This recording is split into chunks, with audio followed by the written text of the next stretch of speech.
All right, so today I want to talk about being in survival mode after dealing with a narcissistic relationship. You know, it's a common thing, this overwhelming, anxious feeling that hits you just like a ton of bricks, even after the relationship is over. And if you got to keep dealing with that person, whether it's co-parenting or some family member that you just can't escape, it's still there. You feel like you're in survival mode 24/7, like you're constantly ready to fight or take flight at any moment. And it's just because of all that crap that you've been through. Now let's break it down. This person, they're manipulative, they're self-centered, they're super selfish. They've done some pretty messed up things to you and you may not even fully realize it. It can come in as emotional abuse, as physical abuse, all kinds of just crazy stuff. And let me tell you, that messes with your well-being big time. You're in this constant heightened state, always on edge, never knowing when the next shoe is going to drop. Your body is just stuck in this chronic stress response thanks to the unpredictable environment created by that person. Living in that kind of messed up situation for long periods of time, it messes you up. You've been through some serious trauma. And a lot of people don't think that relationship trauma is trauma, but it is. It is trauma, and it's a serious trauma. And now you're dealing with the aftermath. So you see, a trauma response is just how your body copes with something that's messed up that you had to go through. When you're going through it, you can't always process in the moment or understand how it's making you feel or fully deal with all the emotions and experiences that are there and then. So we're in this situation where you've been through some really messed up stuff and now you're learning how to deal with the trauma response that keeps popping up, and it's like a roller coaster. You didn't get the process at all in real time, so now it's resurfacing and you're trying to make sense of it all later, after the fact. All right, so let's talk about healing from trauma. It's a process that takes time, and our minds and our bodies can only handle so much at once. But here's the crazy thing. Many people don't even realize that they went through something that was traumatic. We can feel almost clueless about how messed up that relationship was or how serious that traumatic event is and how it's still affecting you and your life today. It's like carrying around this big old bag of baggage. It's a backpack full of heavy rocks around every single day because that's what you've been through. Now ask yourself, even though you know what it is, do you understand how it's impacting your life? Or are you just out there lugging around that baggage, completely unaware of how it's hurting you or even potentially hurting someone else? See, when you go through trauma, you become hyper aware. You're constantly on the lookout for any perceived dangers, and it's like walking on eggshells all the time. That kind of heightened alertness can drain the life out of you. You're going to be on edge, and that's normal. And you're going to be straight up exhausted. That's why after dealing with these messed up relationships, most people need a recovery period. If they weren't ready to feel the anxiety, stuck in the fight and flight mode, or dealing with the chronic stress, they're gonna have to deal with it afterwards. There is an aftermath to these kinds of relationships, and it's normal to have an aftermath to an abnormal situation. And that recovery period becomes downtime, where all we want to do is just find some peace and quiet. And we're trying to figure out how to take care of ourselves because there's a whole lot of pain that we're carrying. So if you're going through this, know that it's a process. It takes time and it takes effort. And you're going to have to learn to take care of yourself. And you're going to have to give yourself that much needed downtime and start the journey towards healing because you deserve it. And trust me, you're going to come out stronger on the other side. When you've been on this high alert for so long, it's like working overtime without a break. Eventually you hit a breaking point, and guess what? And if you're stuck with this narcissistic person and that's where you have your little breakdown, guess what? They're going to use that classic line. You're the crazy one. Even though they drove us crazy. We're the crazy ones? It's hilarious. And I know it doesn't make sense. I know. But it will one day. Because what they're looking to do is drive you crazy so they can call you crazy. So don't give them that satisfaction. And when you're living with chronic stress or living in fight and flight mode, it's only natural for you to go into like an avoidance mode. You want to steer clear from that person or cut off all contact. And sometimes that's exactly what you need to do. It is necessary and it's totally acceptable. And there are times where you just can't drop a smoke bomb and then poof, just disappear. You're stuck having to face this person, and even worse, you're going to have to face yourself afterwards. And the longer you can stay strong facing that environment, when it comes time to facing yourself afterwards, when the aftermath comes up, you'll be grateful you did. Being around these narcissists, you're constantly feeling off and stressed and anxious as hell. And if you've been emotionally abused, threatened, manipulated, or gaslighted, the moment that the phone rings or you get a text from them, it's just like and you know you may have to deal with this person, but sometimes that's the last thing you want to do, because that whole situation is going to mess you up. So naturally you want to avoid all of it. Avoid those situations, avoid that person like the plague. Now let's be clear, in some cases it's the right move, it's healthy, but in other cases it's not, because by avoiding, you're also avoiding the one thing that you need to learn: how to take care of yourself and how to deal with this person. And you know what that involves? It involves setting some freaking boundaries. So it's time to face the music. It's time to find that balance between avoidance and self-care. You've got to learn how to deal with this person, how to navigate through these interactions, and at the same time protect yourself. And I know it's not easy, but it's necessary. Remember, you're the one that's in control here, and setting those boundaries is going to be the key to regaining your power. So let's do this. Let's handle this. Let's show them who's boss. They're not as powerful as they pretend to be. So let's just get real about avoidance, the avoidance strategy. When you avoid things for a long time, you start to learn this little trick called dissociation. Now, what's that, you ask? Well, it's when you disconnect from your own thoughts and feelings, and even the sensations in your body. You basically detach from yourself, and let me tell you, that's a sure sign that someone has been through some serious trauma and stuck in fight-flight mode for a really long time and dealing with anxiety just left and right. And when dissociation kicks in, it can bring along its best friend: panic attacks. Yeah, those sneaky little buggers that pop up out of nowhere, making your heart race and your palms sweat. Now here's the thing, when it comes to stress and anxiety, you gotta carry it either in your body or in your mind. And sometimes it's easier to carry it in your mind. If you can understand what's going on up there, how your mind works, and all that stuff that's happening in that jungle, gray matter, it can actually help calm some of the body sensations down.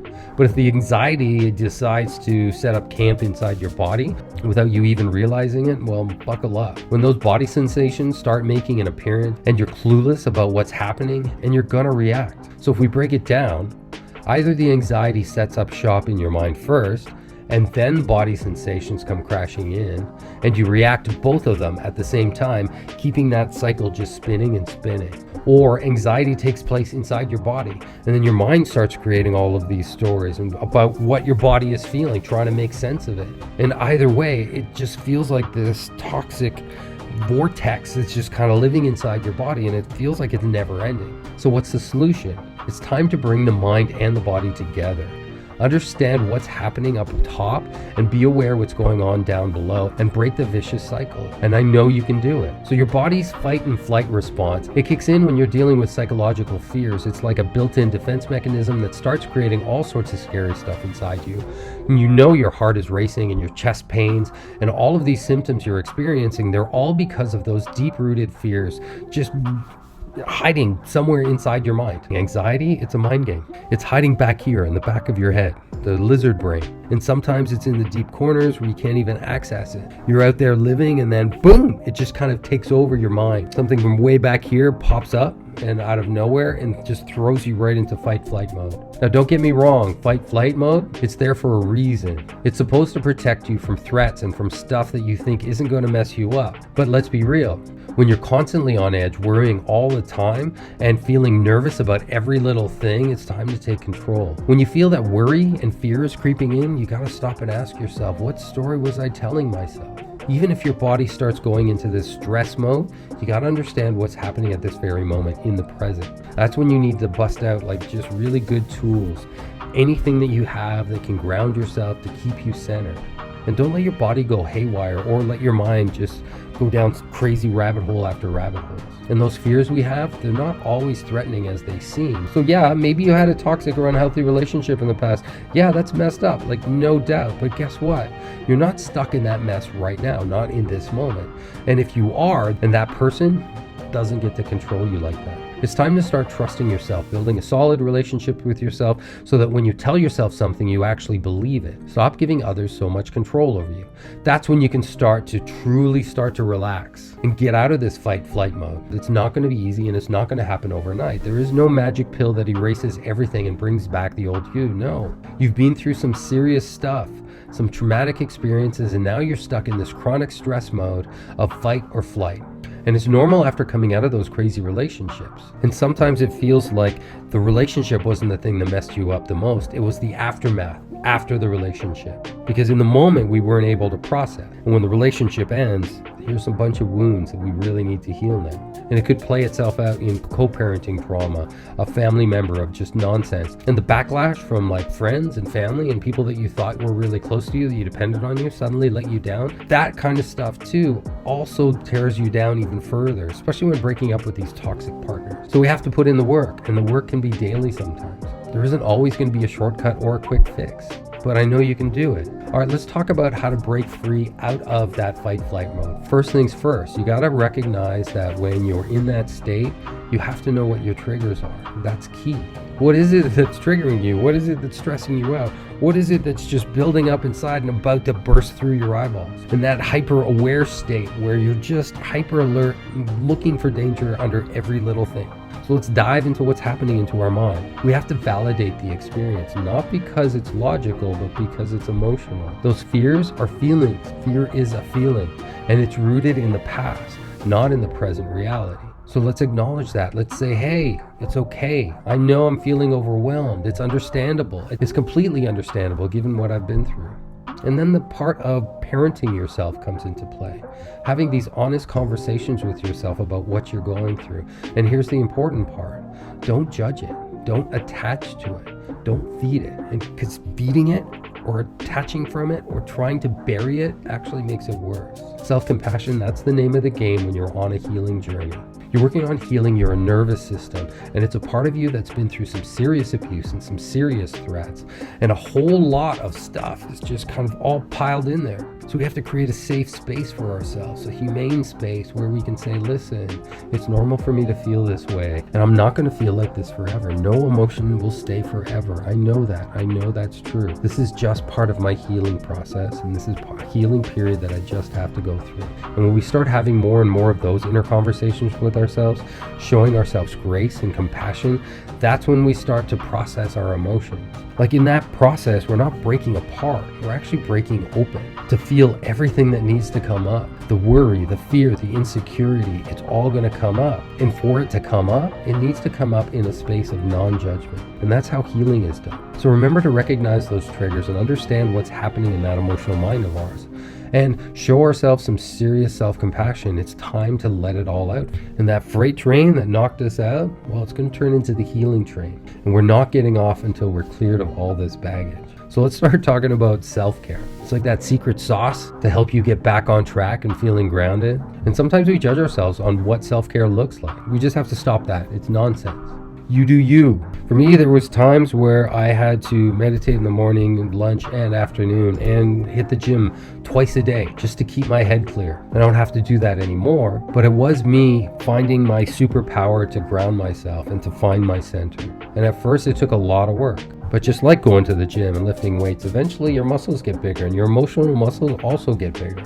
And things change and we evolve. And I'm talking about the meditation life, finding inner peace, looking for Zen, and practicing anything that gives us peace. And it's all about listening to our bodies, to take your time and figure out what really floats your boat in this chapter of your life. What helps calm you down, and then find that relaxation on your own, using what resonates best for you. And every little thing counts. It could be deep breathing, it could be meditation, it could just be being present in the moment. You could be doing a mundane task, just like washing the dishes or washing your face, just noticing all those little details, the little touch points, the temperature of things, what sounds are things making, all those little things, one by one by one. You do more and more of those, you find more peace, because the present moment is actually everywhere. So that's how we break free from fight or flight. And eventually you'll feel like just flipping a switch. Eventually we'll be able to put our fears on a logical leash. No more letting our emotions run wild all the time. We're going to start taking our control back. We're reframing those challenges, ditching the assumptions, and reclaiming our power back. We won't let anyone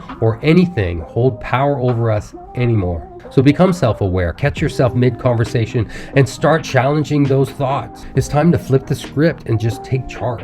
And one of the best ways to do that, to create that safe space for ourselves, is with boundaries. So we're going to talk about boundaries for a little bit, because boundaries will help give you space and time to limit the amount of stress that's in your life. It's a way that you can just draw a line and say, no, I'm not going to let these toxic people or situations mess with my peace anymore.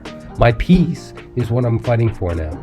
And managing that fight or flight mode takes time, consistency, and with a whole lot of practice. But guess what? You can do it. If you make it a daily goal and take care of yourself and to be aware of what you need right now in this moment, you'll get there. The more times you ask that question, what do I need right now in this moment to feel safe? And then one by one, give yourself those things. And trust me, you're not going to stay stuck in this mess forever. We're going to speed up that healing process and avoid all sorts of unnecessary pain. So thank you so much for watching. If you don't know who I am, my name is Miles. I'm from Narcissistic.com. I'm here to help and give you support for narcissistic abuse and recovery, for one-on-ones and group coaching.